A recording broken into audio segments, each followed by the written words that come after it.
and welcome to another brand new episode of Dingers and Stingers, the podcast that, if we're keeping it a buck, is an ass. Shout out to Cam Ward for that wonderful quote in his press conference after the Titans got shut out by the Texans. To keep it a buck, Cam Ward, the Titans are ass. Yes, you are correct. But we will not talk about the Titans today. We are later on in the show going to, play a wonderful game that we love to play. We played it in our baseball shows over the course of the season. We're going to bring it to the NFL show. It's called Buy or Sell. We will explain the rules of that later on, but we're looking forward to playing that. And then we'll also take a swing through Fan Corner, make some predictions, give our Dingers and Stingers, which has moved to this show from our MLB show officially for the remainder of the football season. We'll be doing it here.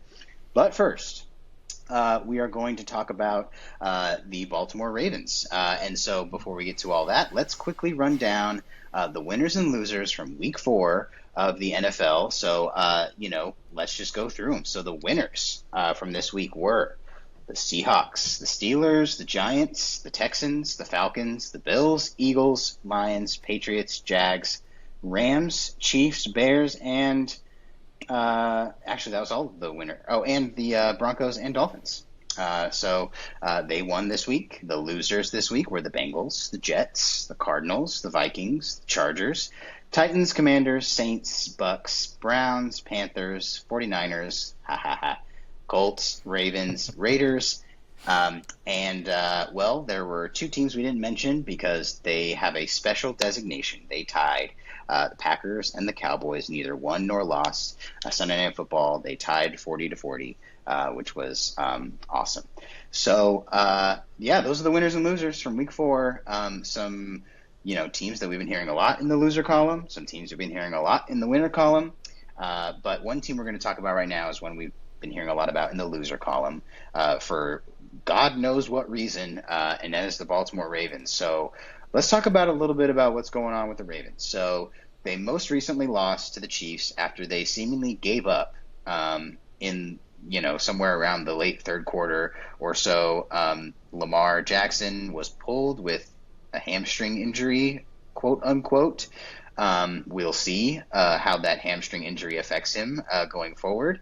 But it seemed like they had called it for themselves, which isn't a great look going up against a team like the Chiefs that you can't really ever beat if you're the Ravens for whatever reason. So let's talk about it. The Ravens are now 1-3, and that is not a great start for a team that started off with that banger in week 1. Now have played just really poorly on defense, and there's some inconsistencies going on with the offense. So let's start with the defense.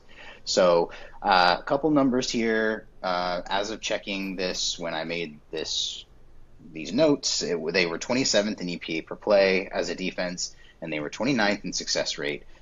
This is a far cry from the Mike McDonald ran defense that we saw just a couple years ago in Baltimore. So let's hear it from you guys. Why do you guys think this defense has fallen off so much, especially this year? Yeah, I saw this whole video actually breaking it down. It was talking about the fact that it does seem like there may just be a coaching issue on the defensive side of the ball. They don't really seem to be adjusting mid-play to any audibles or any shifts in in the formation, and you start to see that against the teams that have really taken it to them. It's been the Lions, who use a lot of pre-snap motions, and they'll reset their alignments. And then it's the Chiefs, who famously are wackadoodle on offense and will do anything just to get a little weird with it. And both of those offenses pretty much ran it up with Baltimore. I mean, granted, the Bills did too, but the Bills, that's a different thing. We can talk about the Bills later. That's just Josh Allen and having Superman at quarterback. But it's interesting. It just feels like this is a team that isn't bought in with the philosophy and the coaching. They're not making the adjustments to things that are pretty easy to see for anyone who has a bit of ball knowledge, and it's tough to watch. This is a defense that I really thought would be in contention for the number 1 defense.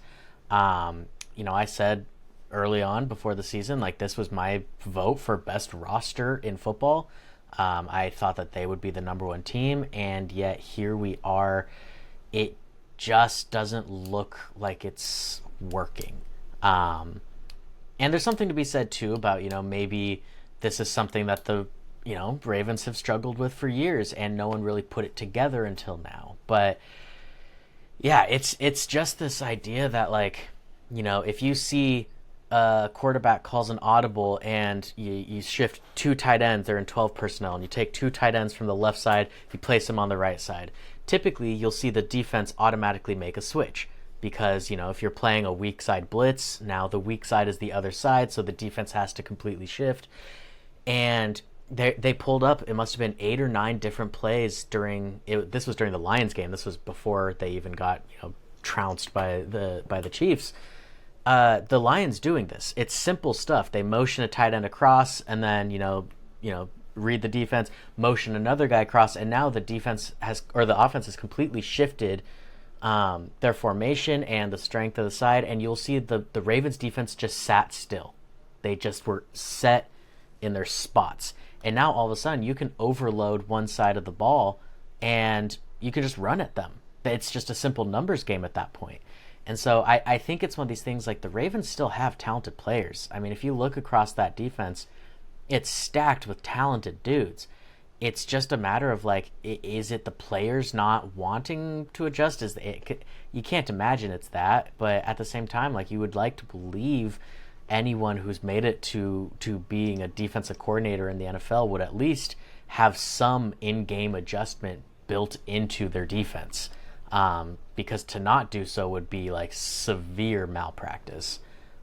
So it's not good. Something there is very broken, and it's probably a fireable or cuttable offense, depending on who ends up being found to be at fault.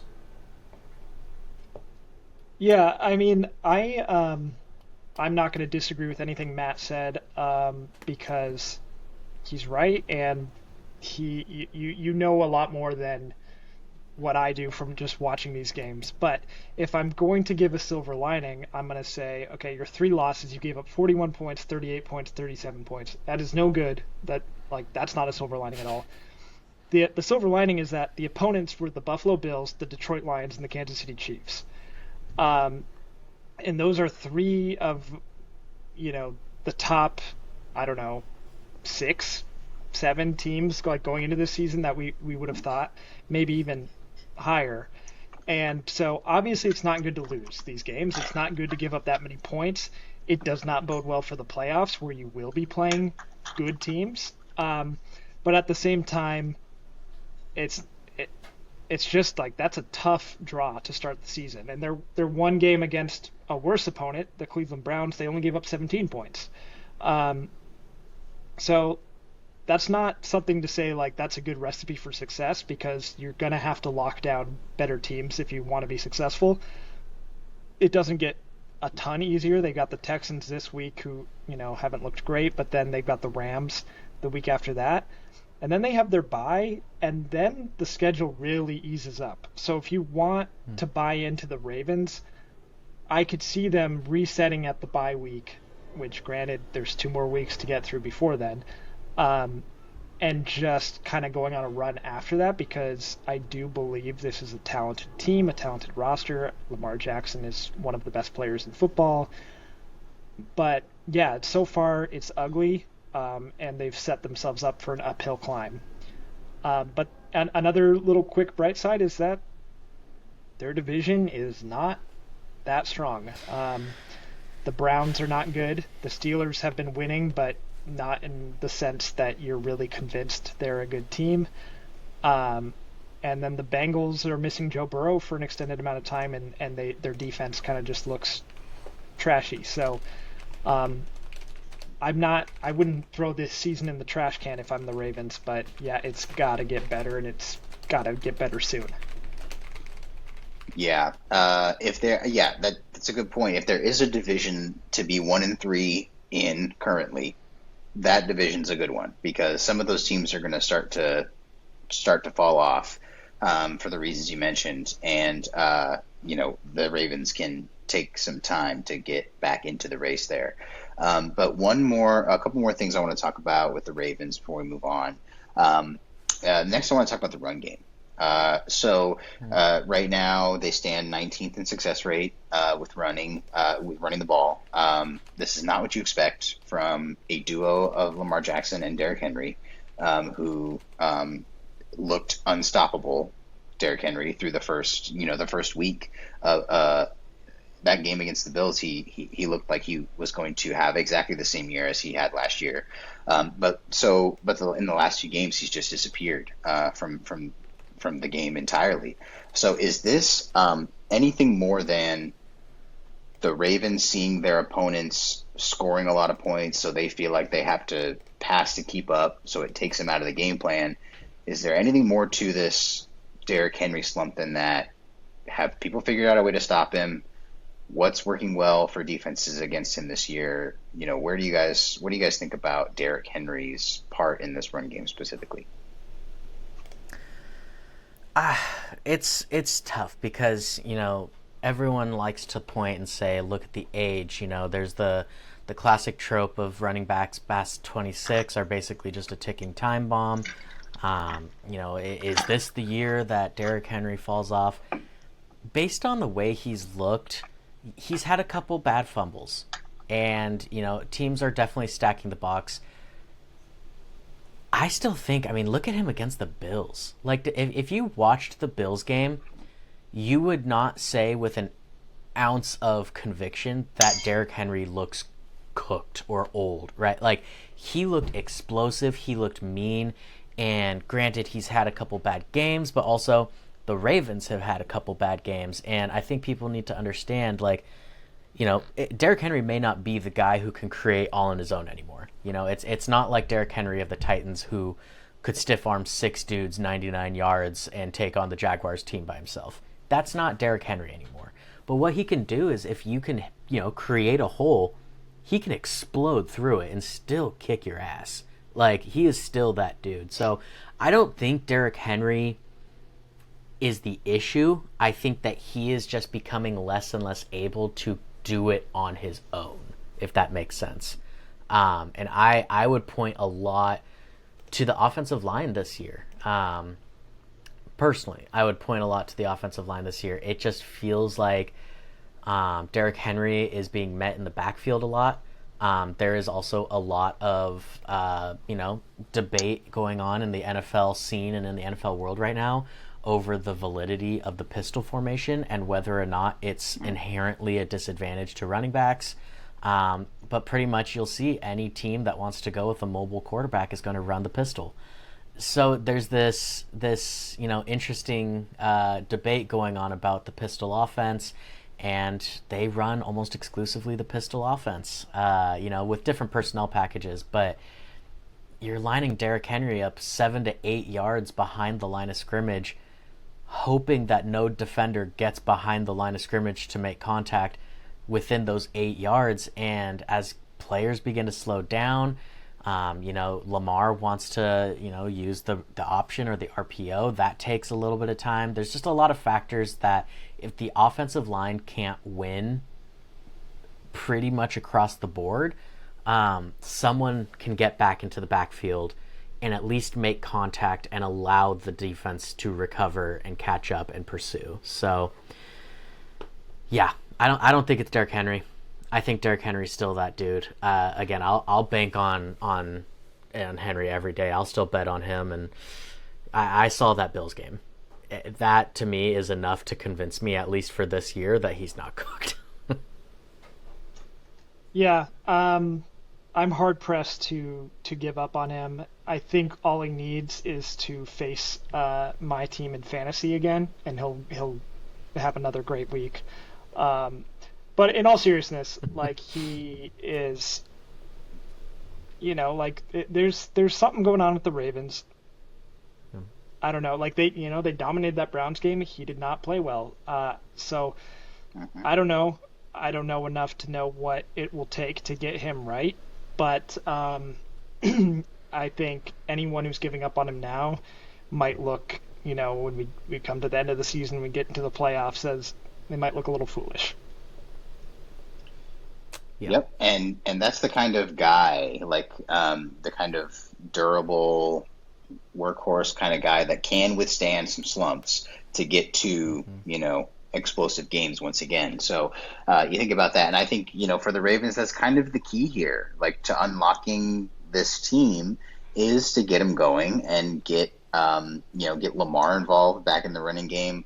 Like they haven't even really been, running the ball all that much in these last few games that they've played, and so it's really starting to look like they need to get kind of back to that a little bit. And look, I mean, their defense isn't helping them because they're not getting that many plays on offense, to be honest. And so to have a decent split between Lamar, who has really good arm talent and is a really good quarterback, and to give Derrick Henry the ball is like in equal measure is a problem that needs solving when you have such limited plays. But there are going to be times where your defense doesn't play great, and you've got to work out a plan for those times. And this Ravens team has looked a little bit unprepared for being knocked off of their plan coming into a game. And so that leads me to my last question, and I'll set it up. We did talk about week 1 against the Bills. They played really well that game, but there was a fourth quarter collapse involved in that game that led to the Bills, winning the game. Then you have, of course, the last couple of weeks where they looked really unprepared against the Chiefs this week. And then, you had, last week against the Lions where, again, late in the game, you needed to stop and you couldn't come up with one. They didn't look like they were ready for what the Lions had to offer them offensively. Is it time for one of the longest tenured coaches in football to find himself on the hot seat? Is John Harbaugh, is his job in danger, do you guys think, if the Ravens continue along this path? I don't know if this is a hot take, but my answer is going to be yes. We've talked about this before. Like there is some merit to the idea of like the ultimate goal in sports being making playoffs. The ultimate goal in sports is to be good, to be competitive. That's all fine and dandy. And John Harbaugh's been awesome. He's led some awesome teams. But under this new group, I mean, how many years do they want to give John Harbaugh with Lamar? Right? Lamar has been amazing. He's been a multi-time MVP, a unanimous MVP. Let's not get mistaken here. That's not Harbaugh's doing. He is nor a offensive or defensive coach. He is a special teams coach and a leader of the locker room, right? And I just wonder, do they see these constant collapses at the end of seasons? Do they see the fact that they are always out here acquiring talent, acquiring new players, getting their guys signed, being one of the best drafting teams they have been since, before Harbaugh, and yet they just don't have much to show for it under this current, generation of Ravens. They make it to the playoffs and they end up getting bounced by Mahomes, by the Bills, by, name any of the little trio of super teams in the AFC the past 5-6 years. And I do wonder, are they getting impatient with him? And now, as you start to see potentially what could be a regression of the team, could they just try and bite the bullet and get ahead of it? I don't know. But I definitely would say, especially if they lose another game or two, and they really just kind of bury themselves for this season, I would assume that some conversations are going to be had about, like, is this the future, or do they might even cut ties early in the season just to get a head start on the coaching carousel. So we'll see. I think the seat is definitely hot. Yeah, I'm in agreement. I think one distinction is that I think it'll be if they confirmed don't make the playoffs. Like once we get to the end of the season, if they're not in the playoffs, and think about what that means. That means that they were worse than one of the Steelers, Browns, or Bengals. That is kind of unacceptable for this Ravens team. And if that's the case, I mean, who do you cut ties with? You're not going to get rid of Lamar Jackson. That would be crazy. I know they tried to do it a few years ago, but, you know, doing that now would be crazy. I think John Harbaugh, you know, you tip your cap to how much success he's had with the Ravens, but everyone's time comes at some point, and it just might be time for some fresh energy in there and maybe get a more offensive-minded guy to really see how high Lamar Jackson can fly, or maybe you get a defensive-minded guy to let Lamar Jackson have an easier path, one or the other. But yeah, it might be time to move on, especially if they do not make the playoffs this year. Yeah, and you know, last thing on this here is, you know, I'll say that to that point too. I think every coach has, you know, the list of teams that they have to beat in order to keep their job, right? And for a lot of coaches, those teams are in your division. For the Ravens, that's not necessarily the case. For the Ravens, those teams are the Bills and the Chiefs, and for whatever reason, when they play them, they can't beat them. And so when you take a look at that, that's their competition. They don't have to worry about their division. They're better than half their division and almost every year, and better than, you know, the Steelers / Bengals, whichever one isn't down, most years. And so they don't have to worry about that. They have to worry about those other teams, and they can't compete with them. They can't beat them. And so when you look at that, those are John Harbaugh's teams that he has to beat. He just hasn't been able to do it. And most recently, to start this year, he hasn't been able to do it. So, you know, ownership, GM folks, front office could get tired of that and try to find somebody who can do it. So, look, I enjoyed the discussion on the Ravens. We are not a Ravens pod. You know, just in case anyone was wondering, but we did want to talk about it up top. So let's give some other teams some love here in our next segment called Buy or Sell. So this is a nice, cool game we're going to play here. How this is going to work is I'll give some teams that are kind of in limbo or sort of started well that weren't expected to start well, you know, things like that. And these guys are going to tell us whether we should buy stock or sell stock in these teams. As a reminder, what that means is if I give you the team, if you are buying stock in them, you think they are going to get better. And if you are selling your stock in them, that means you think they are going to get worse. And so, you know, buy stock in the teams you think are going to stay good or get good, and sell stock in the teams you think are not for real or are going to stay bad. So let us start with let's start hot. So AFC, Indianapolis Colts. Are we going to buy stock in the Indianapolis Colts? Do we think they're going to stay good, keep getting better, or do we think they've hit the high and we're going to sell on them while the price is high? So let's start with Drew and see what your thoughts on that are. Yeah, I'm going to do a tentative buy on the Indianapolis Colts. They lost their first game, finally. It was against the Rams, but they didn't look horrible. They have won, virtue of finally losing a game means you won your other matchups before then. They look like a pretty decent team, like on both sides of the ball. Daniel Jones is having a solid year. Overall, I mean, it's a weak division. We know this. Do I think the Colts are gonna make a run at the Super Bowl? Not really, not in my heart of hearts. But do I think they can make the playoffs? I absolutely do. So I'm kind of buying on the Colts, and especially considering how low my stock was them before the season. I thought they would be one of the absolute worst teams. I did not believe in Daniel Jones whatsoever, and thought it was pretty wild when he was given the starting gig over Anthony Richardson. But so far I've been proven wrong, and good on the Colts. But yeah, I'm going to buy stock in them. Yeah, I'm gonna take the opposite here. I'm selling on the Colts. You look at this, and what was the one thing that seemed to constantly plague Daniel Jones in New York, and it was turnovers. He had his moments where he was explosive. He had his moments where he was running the ball. He had moments where he looked good, but at the end of the day, costly fumbles, costly interceptions. I didn't even realize how much he had changed from then before the game against the Rams. Not only did we, get the turnovers, I think we had 3 in the game. Those were the first 3 of the season.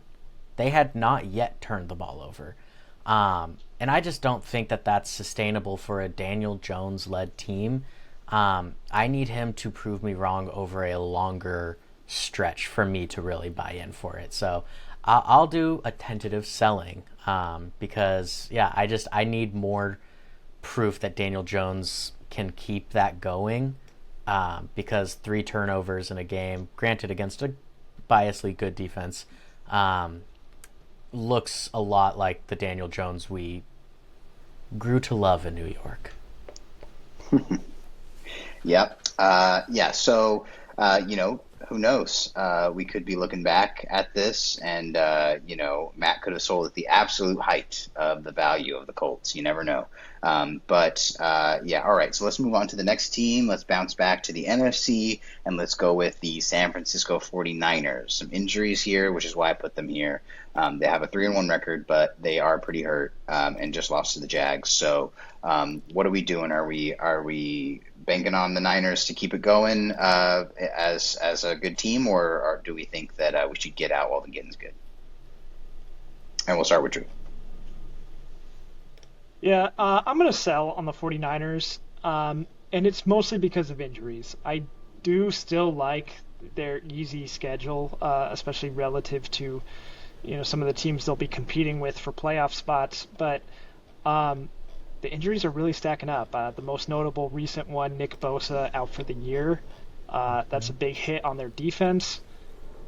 They're already missing so many players on offense, and do we trust Christian McCaffrey to stay healthy for a full season? Do we trust Trent Williams to keep it going at his age?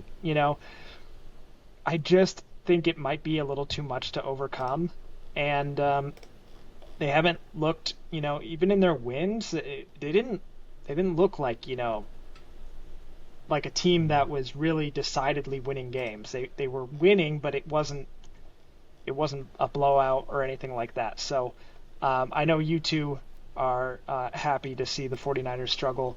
I think it's going to continue, and so I'm going to sell my 49ers stock. Yeah, I'm gonna be right there with you. They have been the least confident winning team, I think, in all of football this year. And yes, they've had injuries, but let us not forget, being injury prone for a year is bad luck. Being injury prone for the last 6 is a trend. They have ranked within the top 6 or top 5 most injured teams every year since 2019. And to me, that's a trend of both the coaching staff. That is a trend of the type of player you bring in. That is a trend of the strength and conditioning coach. I don't believe in this 49ers team. I really believe this is Kyle Shanahan's last go at a Super Bowl. I don't know how much longer they give him, but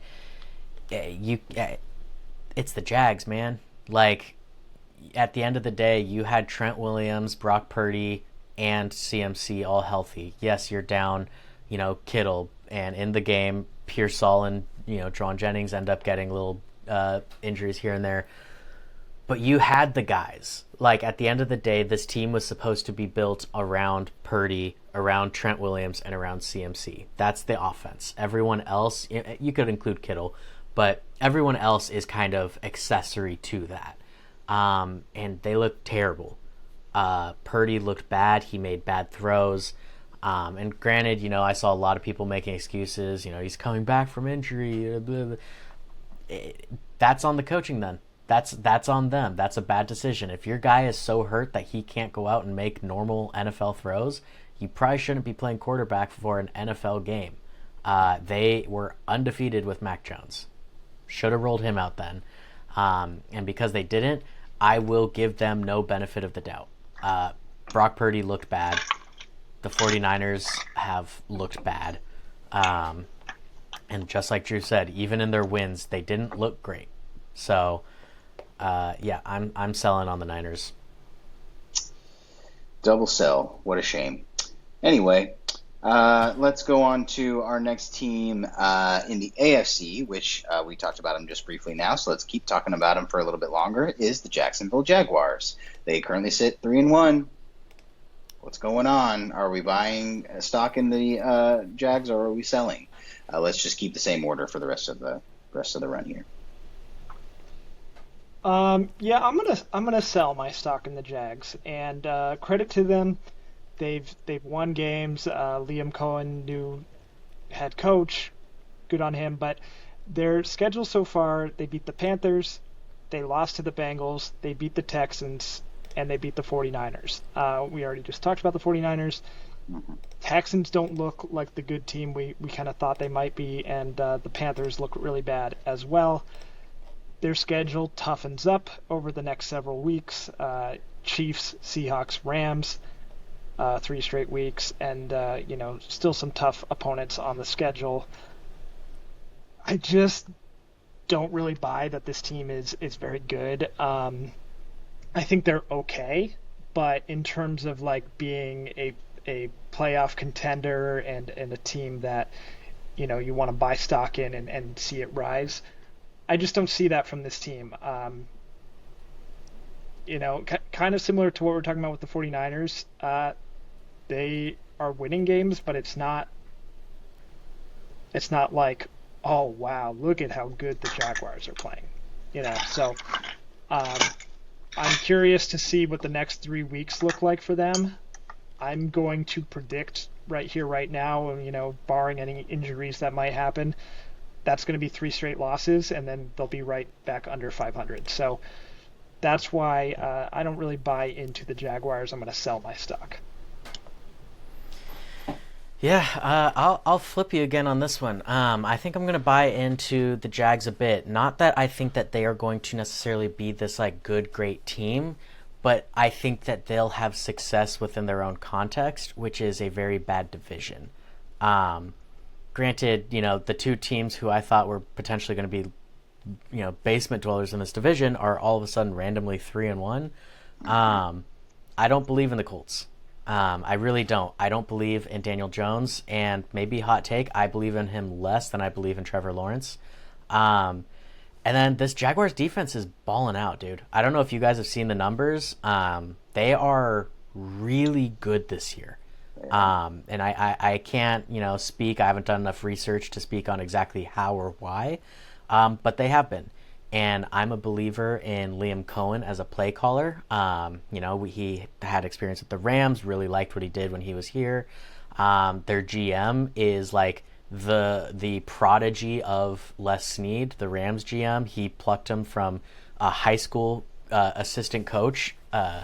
He literally went to one of the high school games, saw him, and was like, "You're moving to LA with me," which I thought was crazy. And he's over there now, and he started making moves immediately. And I can see the vision. Now, do I think Jacksonville's going to go out and win 12 games? No. But could they be competing for their division with, a good 10 wins? Maybe. Like, I could see it. I don't think anyone's going to really run away in that division this year. Except, maybe the Titans the other way. But outside of that, like, I'll buy them. Not a lot of them, but I'll buy a little bit of the Jags. All right, there you go. Yeah, Liam Cohen, one of the greatest fooled me's of all time with his introductory press conference. Like, I was like, this guy sucks, and then he's actually awesome. Like, I actually really like him. So it's pretty funny. But all right, so let's move on to the next team, back to the NFC, and a team with a big question mark at the most important position, quarterback, and that is the Minnesota Vikings. Not getting a lot of clarity on what's going on over there. So what are we doing with the Vikings? Yeah, the Vikings, I am going to buy some stock in the Vikings. Their losses have not been great, losing to the Falcons and losing to the Steelers, but their wins have been really good. And that includes a win against the Bengals that was just absolutely dominant, and that was without J.J. McCarthy. And I want to put a caveat here. I do, I'm buying my Viking stock with the expectation that J.J. McCarthy will end up playing a decent portion of the year for them. But like Matt said in our division previews, like this defense is a good defense, and it's a well-coached team. They've got playmakers on offense. Obviously, Justin Jefferson, arguably the best wide receiver in football. I kind of just like this team, and based on where you might have their stock right now, I think this is a good time to buy, and I think things could tick up for them, especially once J.J. McCarthy comes back. Where any team with a backup quarterback, it's not necessarily going to be pretty, but I just we haven't seen good Carson Wentz in quite some time. So once McCarthy comes back, plays competent football, I think I do like this Vikings team, and I do think they could be a playoff team. Yeah, absolutely. And I actually agree with a lot of what you're saying, but I was going to say that I'm selling. J.J. McCarthy, in the very limited looks that we've gotten, to me was very concerning already. And granted, I'm not out on McCarthy as a career.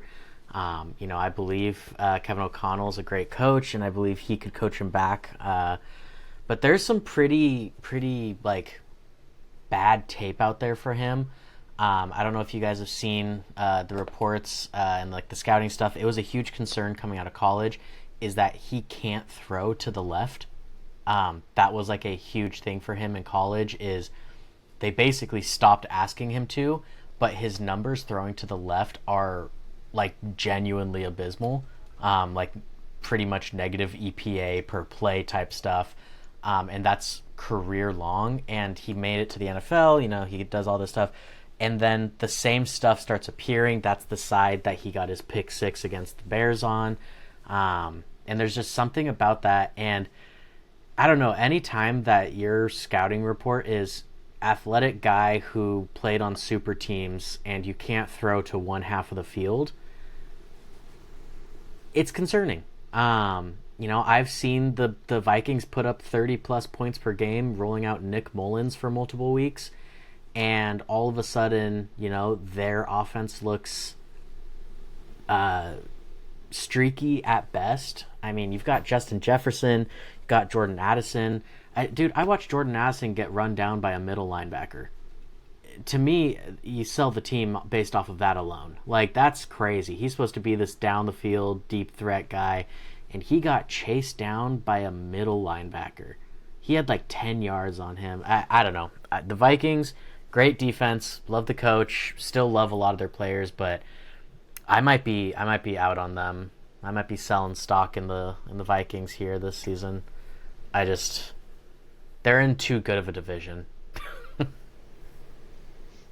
Yep, that can be a factor. That can be a factor for sure. And, they played themselves into a second place schedule as well, or thereabout, right? Mm-hmm. And so, that doesn't help matters when you're trying to get a rookie quarterback off the ground. Not many rookie quarterbacks have to go, or not necessarily rookie. When your first year quarterback, not many quarterbacks in their first year have to face a second place schedule. So just by nature of what it means to have a first year quarterback. So, that can be really tough. So, all right then. So our last team in the AFC that we're going to talk about today is the Las Vegas Raiders, the Fighting Geno Smiths, the Fighting Pete Carrolls, not having a great start to the year. But what do we think? Are they gonna figure it out, get it back together, or is it over for the Raiders? Yeah, I'm selling on the Raiders. I've never been high on them, since Rich Gannon was their quarterback. I was not high on them going into this year. They won a Week 1 matchup against the Patriots, and then they haven't won since. And yeah, they had a close game with the Bears. I don't think the Bears are anything like, to write home about necessarily, but Yeah. they lost that matchup. I just think this roster isn't good enough. I think Geno Smith, he's not like the worst quarterback in the league by any stretch, but he's just not enough to overcome the other deficiencies on this roster. And Ashton Genty, we've talked about him in other episodes. Like, I do think he'll have a great career. I just think it's too much of an uphill climb this rookie season for him. And I think, we talked about the divisions for some of these other teams. Like, this is a division where the Raiders are pretty clearly the worst team in the division. And that's not a recipe for success when you have to play 6 games against your division opponents. Yeah, it's going to be an uphill climb for the Raiders, and I just don't think this is a team that has it this year, so I'm going to sell. Yeah, pretty much same boat as you here. I'm selling on the Raiders as well. I don't like the Raiders as a franchise. Never really have, but I was rooting for them a little bit with Pete Carroll this year, Geno, Ashton Genty. Like, there's a lot of guys there that I like, and I don't know. The whole system just looks dated to me. Like, I'm wondering if really this is like Pete Carroll doesn't. I don't know. Maybe he doesn't have the system that works in the NFL anymore. Maybe his system is just too dated. I know they brought in Chip Kelly, who's supposed to be this like exciting coordinator and all this stuff, but we know how Pete works. He consolidates power to the top. It's Pete's team here. It's Pete's game. And yeah, it looks flat. Like, a lot of it looks flat, and they let Genty go back to standing up like Michael Myers, and all of a sudden he does have his first explosive run, and he scores a couple short receiving touchdowns. But I just don't think that's going to be enough. I don't think they're quite there yet. So if we're talking this season, I am also selling the Raiders. Yeah, really bad offensive line. Really, really bad. Yeah. I think before week 4, so like through weeks 1 through 3, 103% of Ashton Genty's rushing yards were after contact. And that is I saw something like that. Just awful. Like, the offensive line is just terrible, and they do not have a way to figure it out. And so, I do not blame either of you for that decision.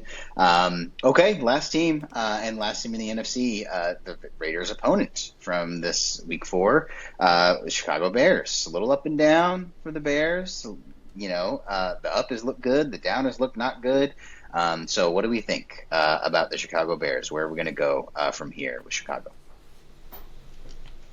This is going to be, as close as I can get to sitting tight, not buying or selling, but I'm going to go slight on the buy side because the first 2 weeks did not look good, but the last 2 weeks have looked pretty good for the Bears. And granted, we just talked shit about the Raiders, and they barely beat the Raiders, but the week before, they beat the Cowboys pretty easily, and we saw the Cowboys tie the Packers this weekend, and I think 2 weeks ago we would have said the Packers looked like one of the best teams. So, it's an up and down year in the NFL, but it seems like maybe Ben Johnson and Caleb Williams are starting to find that groove a little bit. Roma Dunze has gotten a ton of touchdowns this year. He's looking pretty nice for them. And yeah, it's an uphill climb in this division, and I did already say I'm buying the Vikings. The Packers are seemingly a pretty decent team, and then of course the Lions have looked good as well. So, do I really expect the Bears to be in the playoffs? Probably not, but I kind of like what I'm seeing from them right now, and I like the direction they're headed. So I'm gonna do a slight, ever so slight buy on the Bears. Yeah, It's the same boat. This is such a hard team to read. They're in such a good division, and they show flashes of greatness. There's just not a lot of consistency yet, but at the end of the day, one of the things I did see that I appreciate was Caleb Williams had his first game where he was not sacked. To me, that is a huge portion of what made him struggle to be consistent is he was just constantly getting sacked, getting hit under pressure. If they can start to make that a regular occurrence where either he's getting the ball out quick or the offensive line is actually holding up and holding their own, then I could see this being a good team. And I do believe, Ben Johnson's a good play caller. So I will say as well, I'm going to buy on the Bears as a future. I'm buying a futures project here. Yeah. This is not like a day trading type of thing. I'm holding on the Bears. Yeah. Ben Johnson, good play caller. You guys see that fake flea flicker? That was pretty cool. That was pretty neat. I had never seen. I don't think I'd ever seen that tried before. But that was pretty good. And then Roma Dunze kind of emerging this year with him playing how he's playing and Michael Penix playing how he's playing. We are not anywhere closer to solving the mystery of why that UW team was so good. Because every year you're like, oh, it was because of this guy, and then he does bad. Oh, it's because of this guy, then he does bad. But you're just like, who was it on that team that made it so good? We may never figure that out. But all right, so that's buy and sell for week 4. So we'll bring that back at least one more time during the year once we see a little bit more from all these teams. But appreciate you playing. But for now, let's swing over to Fan Corner. This is our segment where we get to just fan out a little bit on our teams, recap the week that was for our teams individually and how we're feeling. So let's start in LA with the Rams. Yeah, this week was a bit of a scary win. Even though the Colts were undefeated, this was a team that I did not believe in, and the Rams made it as close as they possibly could. It took a little bit of luck, a little bit of magic, and a little bit of the spooky ookies, but we pulled it out. And at the end of the day, a win is a win, and in the NFL, you can never take a win for granted because there's not that many games at the end of the day. So I'm excited.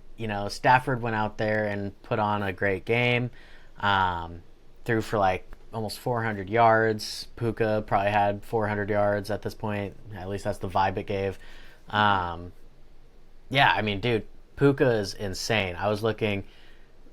Puka Nacua is the number 1 receiver in terms of both pretty much every statistic, but also in fantasy. And one of my favorite things I saw is Roma Dunze is the number 3 receiver in fantasy this year. Roma Dunze is closer to Ricky Pearsall, who is the wide receiver 21 on the year, than he is to wide receiver 1 Puka Nacua.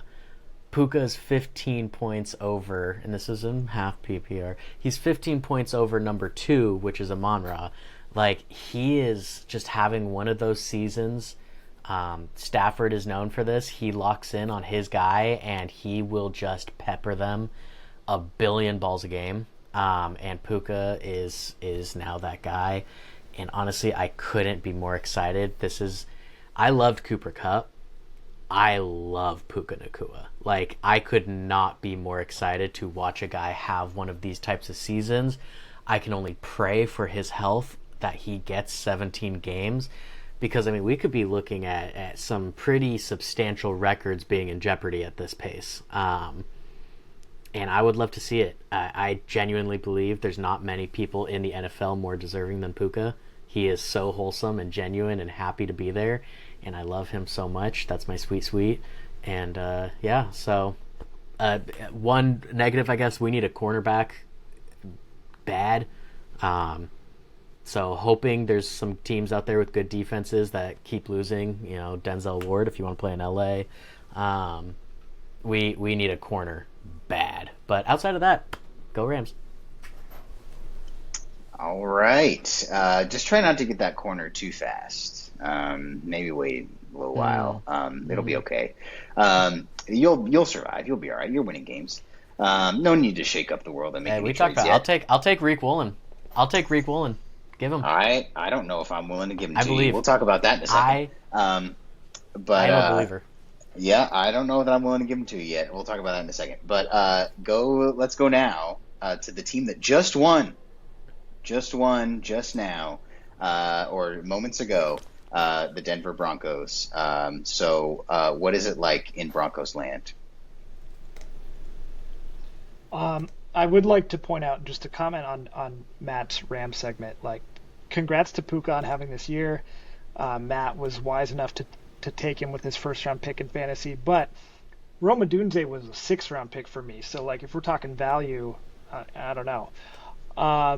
But anyway, yeah, let's move on to the Broncos. And Puka was a fifth-round pick, so go Rams. The Broncos, they did beat the Bengals, the Joe Burrow-less Bengals, and they won pretty decidedly, 28-3. Really a game that I needed to see from the Broncos, because they lost a couple of really close ones on last-second field goals to the Colts and to the Chargers, who I believe both of those are good teams, so I'm not going to like really, get broken up about it, but it was tough to lose both of them in back-to-back weeks. When games are that close, you can kind of nitpick every little mistake that your team makes and think, oh, maybe that was the difference. Bo Nix has not looked like he did last year, but he had a much better game today. But it just, missing a lot of open receivers and things like that where it's a little concerning. But today's game looked better.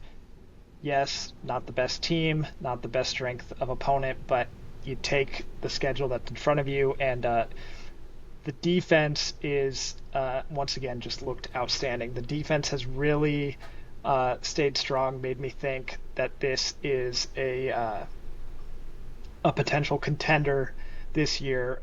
We have the Eagles this week, which I don't anticipate winning that game, but at the same time, being 2-2, while it's not exactly where you want to be, I'm looking at the teams in the AFC with a better record than 2-2. The Bills are undefeated. Bills are good. Chargers are 3-1. I think the Chargers are pretty good, but they lost to the Giants. That's kind of weird. And then the other 3-1 teams are the Steelers, the Colts, and the Jaguars. And I really think the Broncos are better than those three teams. I know the Colts did beat us, but we kind of beat ourselves in that game. So I'm not hitting any kind of panic button. I'd like to see improvement week over week from Bo Nix. I'd like to see the defense continue to do what it does. And I still am in on this team as a playoff team. Yeah, I mean, that's basically where we're at. I just saw a thing. Jamar Chase only had 23 yards tonight, and that was his fourth worst game in the NFL, and two of his four worst games have come against Pat Surtain. So just goes to show that we're looking at a potential Hall of Fame player on the Broncos right now, and that's really cool to see. When I wish they would have taken Justin Fields. That's what I was thinking at that time, and they took Pat Surtain, and I'm going to eat my words on that one. So let's keep on improving. Let's play a close one with the Eagles, and maybe even squeak out a win. I don't know. Anything can happen in the NFL, any given Sunday vibes, so we'll see what happens. We'll keep it rolling.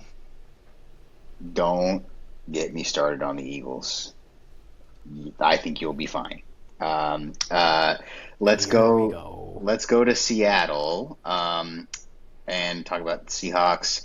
So since the last time we recorded an NFL episode, Seahawks kicked the crap out of the Saints, and then they went to Arizona on Thursday night and came out with a win.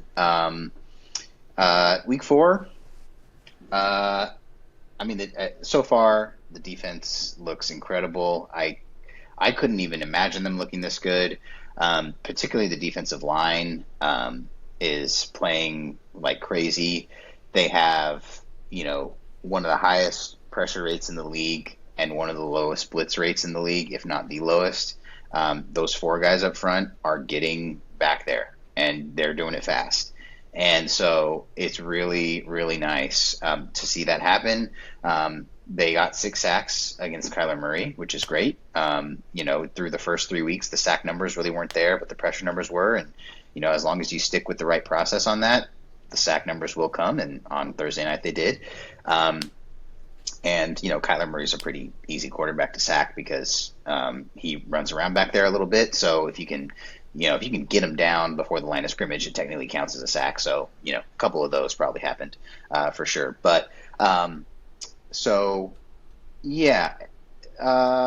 defense looks great. The defensive back situation, talk about Rick Woolen for a second. It is really unfortunate for him that his 2 worst plays of the year have come in the fourth quarter against a division opponent. That's not great. But I think if you take a look at the rest of the time that he's played, besides 2 plays in the fourth quarter, in 2 different games, I think he has been solid. And he continues to be, a solid corner. So the defense backs room looks pretty good now that everyone's healthy again. And so this defense can carry this team pretty far, I think, over the course of a long season. And so the offense, it's time for me to officially apologize to Jackson, Smith, and Jigba because I am on record in private and in public here very much doubting his ability to be a number 1. He is that dude, as it turns out. So to start the year, he has just been incredible. I did not see this coming at all. The Cardinals doubled him up for a lot of the first half of Week 4's game, and then for some reason they let their corner talk them into one of their corners. I forget who it was. One of their corners talked them into letting him go one-on-one with him in the second half. That was a mistake. He had 4 catches for 79 yards in the second half. And so including a really, the most clutch catches of the game, in the fourth quarter. So, he has been that dude. I am on record questioning his ability to do that prior to this year. I will not do that anymore. And shout out to, Sam Darnold. I didn't want to believe that the things that needed to happen for him to be successful here were going to happen. The pass protection's been good. JSN's been him. Getting the tight ends involved in this Clint Kubiak scheme has been effective. I didn't think that would be the case because I didn't really care for our tight ends too much from a pass catching perspective, but they have been effective. And so the things that needed to work for him are working for him, and he's making it happen as he did in Minnesota last year. He's, going out there, he's delivering good balls, and, he's making it work. So good for him, good for us. We're having a good time. If I'm going to complain about something, I do not care for the way that Mike McDonald seems to handle big leads. From an offensive perspective, I think he is calling for Clint Kubiak to take the foot off the brakes and be conservative with the play calling. I do not care for that. It came back to bite them in the Cardinals game. The Saints aren't good enough for it to have come back to bite them in that game, but it was the case in that game. They shifted away from aggressive play calling in that game, and they did it again in Arizona, and it almost cost them the game. So I will say that I'm not a fan of that, but we'll see how that turns out over the course of a season. But if the defense keeps putting the offense in position to be ahead by a lot, late in games, we'll see if that continues. But overall, good vibes over here. Seahawks are good, which is great for me. We'll see. We got Bucks in week 5, so that's going to be a good test for the defense. That offense is, pretty consistently rocking it. So, yeah, we'll see. Baker Mayfield versus Sam Darnold. Swearing off. 2 quarterbacks, same draft class, both giving up on. Carolina Bowl. Both balling. Panthers all right. legends. So Panthers legends themselves. So we shall move on from Fan Corner over to Locked In, which is our prediction segment. No one remembers what we picked the last time we did this, so let's just bypass that and get right to our picks for this week. Drew, give us your prediction for week 5. Yeah, I'm going a little bold. this week, and based on nothing but the fact that this NFL season so far has been chaotic and weird and not necessarily what we expected. I'm going to say Sunday Night Football, the Patriots go into Buffalo and give the Bills their first loss of the year. Patriots absolutely dominated the Panthers this past weekend. Drake May has been looking pretty solid. And I'm not at all saying that the Patriots are better than the Bills, but it's the NFL. A lot of things can happen on any given week, and let's just get crazy and let's see what happens. And I've been saying that a lot this week. Let's see what happens, but I mean it. I love a prediction that's based on why not. I'm gonna look and see if they've put up the lines yet for those games, like the betting odds. Because if there's some money to be made here, if you're rocking with Drew, probably. I don't know what the odds are specifically. I don't see them yet, but what the line is. But I'm sure when the line comes out, there's some money to be made betting on the Patriots. So, let's do that. Just kidding. Never gamble. But Matt, let's have your prediction for Week 5. Yeah, my prediction this week is I think that the Lamar hamstring is real. I think there's a chance he misses this game. I think that the Ravens will then lose this game because a Cooper Rush-led Ravens is not the Ravens I want. And yeah, they would become a bit of an anomaly when it comes to NFL history. Teams that have fallen to 1-4 across all of NFL history, only 15 have ever made it since they expanded to 14 teams. The only team that's ever made it starting 1-4 was the 2020 Commanders, who famously made the playoffs on technicality of being a division winner. They were 7-9. So the odds that they could come back from a 1-4 start to make playoffs would take an astronomically bad division. And at this point, the AFC North exists, if nothing else, to just make me upset and confused. Because I thought the Steelers were going to be bad. I thought the Ravens would be the best team in the NFL. And here we are. There's a chance that they will be 4-1 and 1-4 in the ways I didn't expect. And yeah, I mean, we talked a lot about the Ravens earlier. They right now, under the way they're being coached, they worry me. So, bit bold, but I think the Ravens lose, man. I think they go 1-4, which would be crazy. Yeah. Definitely if Lamar doesn't play, it's definitely possible for that to happen for sure. So we'll keep an eye on that. But all right, so let's lock in those predictions for next week, and then we'll check in on our next episode and see how they go. But let us end our show this week with our segment, our titular segment, Dingers and Stingers. That is where these guys will give one good thing, a dinger, and one bad thing, a stinger, from the world of sports from the last week. So we're going to open it up a little bit, all sports on the table. We'll start with the bad, and we'll start with Matt. What's your stinger for this week? My stinger is the injuries, man. There's something happening this year. There is a severe injury bug going around. It's not the usual, a handful of guys have their high ankle sprains. It's like Achilles are popping, ACLs are tearing across the league, and it's happening to players that make the league better. Love them or hate them, guys like Tyreek Hill going down with what is, people believe is going to be a season-ending injury. Malik Neighbors going down. You had Joe Burrow earlier. As a sports fan, I think this is probably a universal thing, and if you don't agree with this, I would hesitate to believe that you're weirdly a good person. You don't root for injuries, even to players you hate. That's just something that you don't do in sports. It's not something you like to see. The best version of a sport is when the best players are on the field playing their best. And that's what makes, upsets so great, is when you can defeat those types of players. And so just all the injuries happening this year, man, they've just been kind of a buzzkill on a lot of these games. Like, you'll be having this great game and then just some devastating leg injury.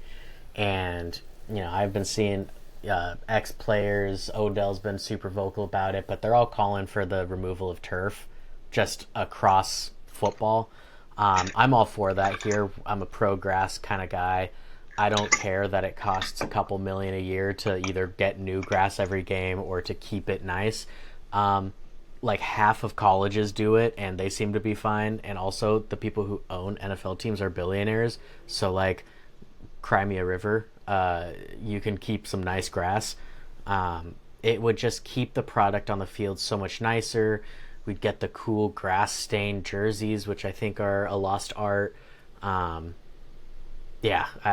need the grass back, bro. These injuries, there's too many. It's bad.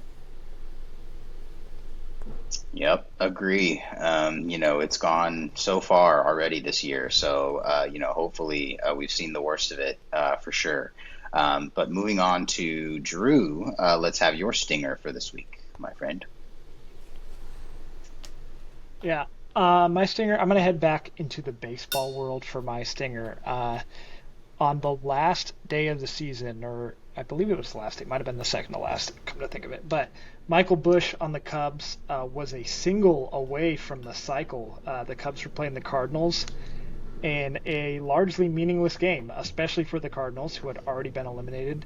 And they decided in the ninth inning to intentionally walk Michael Busch, despite the fact that he was just a single away from the cycle. And that is just, no pun intended, that's Bush League. I mean, in a meaningless game, I know it's like your rival, but like, what difference does it make if you give up a cycle? That's not something that's held against teams. You don't think about a guy hitting for the cycle and be like, oh, the team that gave that up, oh, that's embarrassing for them, So to not even give him the chance to do it, which obviously there's no guarantee he would have, but like to just take that at bat out of his hands, I thought was soft and lame, and in the last weekend of the season, it was just completely pointless. So that's my stinger for the week. But for the analytics bros out there, that's winning baseball.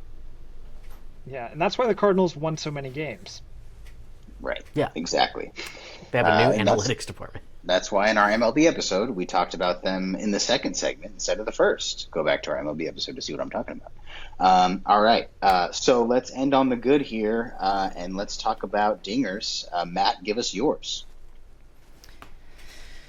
Yeah, my dinger is not so much a dinger in the sense that it's like the inherently good thing. It just made me laugh. Like, it was just funny. That game, the Cowboys versus Packers, man, a 40-40 walk-off, scoregami. Just a truly insane game. Like, there was no reason for this game to play out the way it did.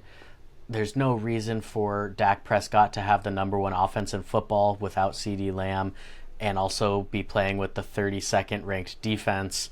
The Packers, what the hell? like what the hell, man? You guys have been so good on defense, and you can't stop Dak Prescott and George Pickens? Like, that's your kryptonite, was Dak Prescott and George Pickens? That's crazy. Yeah, man. The Packers defense had us questioning if Goff was as you called it, Dallas, a coordinator merchant or a play caller merchant. And it's like, all of a sudden they've come out and they've been stomping on people. And the Packers come out here and they get 40 put up on them, and they have to walk off a tie, just to keep some dignity in it. Truly crazy. It made me laugh the whole game. I was just kind of like, this sucks in the best way possible. Yeah. It's like it had game of the year score, but it felt terrible while it was happening. Yeah, no question. So before we move on to Drew's dinger, stop playing on Dak. Stop playing on him. He's good. All right. So Drew's dinger for the week. We'll end with you, buddy. Yeah, I'm going to go kind of like, I guess, abstract here, and I'm just going to say my dinger is that It's playoff baseball time, and not even just that, but the next 3 days, as stressful as they will be for me and Matt and anyone else who has a team in these series. The wild card series is awesome. It's 3 straight days, up to 3 straight days of 4 games on the slate. All of them in such a short series. All of them are vitally important. I look forward to being glued to my TV for most of tomorrow. I'll try to get some work done while I'm doing that. I'm going to be stressing. I'm going to be biting my nails until 3 o'clock West Coast time when the Red Sox start. But I just love this time of year, and every pitch matters, every at bat matters, every defensive play matters, and it's fun, and it's the early playoffs are the perfect combination of all day action, and it all matters. And as we get further in the playoffs, it's obviously still fun to see when the stakes get higher, but I just love this early time when you have a full day of games and it's still so important. So looking forward to that this week, and hopefully we end this week pretty happy and we can keep looking forward to more baseball for our favorite teams.